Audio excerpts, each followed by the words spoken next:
दोस्तों, सादर प्रणाम। आइए आज हम सूर्यकांत त्रिपाठी निराला जी की कविता ध्वनि की व्याख्या करने का प्रयास करें। निराला जी की यह कविता 4 छोटे छोटे काव्यांशों में बटी है। हम प्रत्येक काव्यांश की गायन के साथ सरल शब्दों में व्याख्या करने का प्रयास करेंगे।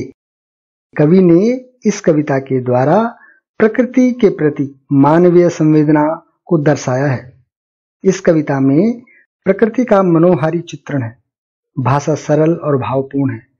तत्सम और तद्भव शब्दों का भी प्रयोग किया गया है।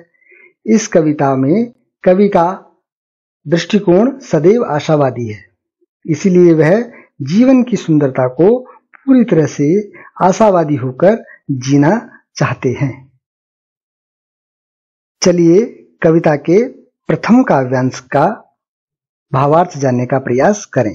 अभी ना होगा मेरा अंत, अभी अभी तो आया है मेरे वन में मृदुल वसंत। अभी ना होगा मेरा अंत। ध्वनि कविता की इन पंक्तियों में कवि सूर्यकांत त्रिपाठी निराला जी कह रहे हैं कि उनका अंत अभी नहीं होगा। उनके जीवन में बसंत रूपी यौवन अभी अभी तो आया है। इन पंक्तियों में कवि छिपे हुए तरीके से कह रहे हैं कि उनका मन जोश और उत्साह से भरा हुआ है। जब तक वो अपने लक्ष्य को पा नहीं लेते, वो हार नहीं मानेंगे। अपने लक्ष्य को पाने के लिए वह निरंतर प्रयास करते रहेंगे। हरे हरे ये पात, डालियां कलियां कोमल गात, मैं ही अपना स्वप्न मृदुल कर फेरूंगा निद्रित कलियों पर, जगा एक प्रत्यूष मनोहर।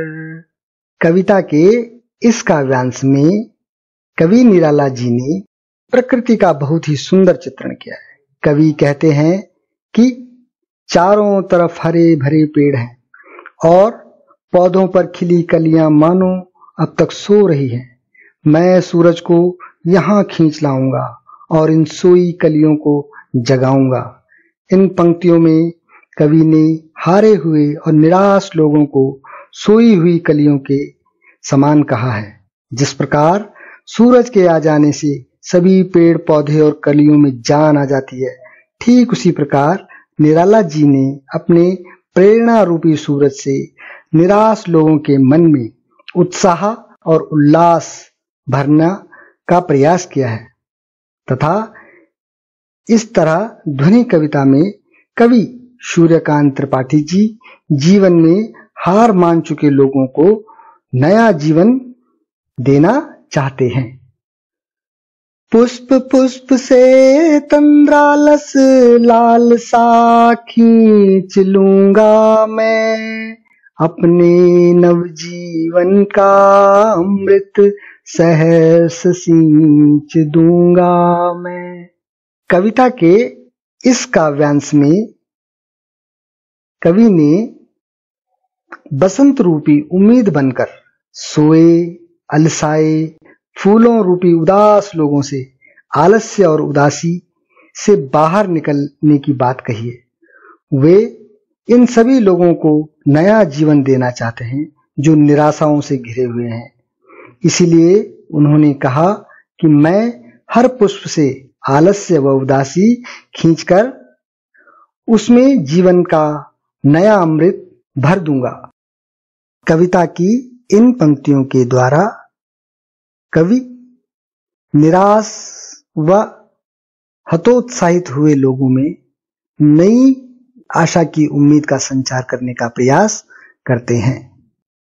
द्वार दिखा दूंगा फिर उनको, हैं वे मेरे जहानन, अभी ना होगा मेरा अंत, अभी ना होगा मेरा अंत। ध्वनि कविता के इस अंतिम काव्यांश में कवि निराला जी कहते हैं कि मैं सोए हुए फूलों यानी निराश हताश लोगों को जीवन जीने की एक नई कला सिखा दूंगा। फिर वो कभी उदास नहीं होंगे और अपना जीवन सुख से व्यतीत कर पाएंगे।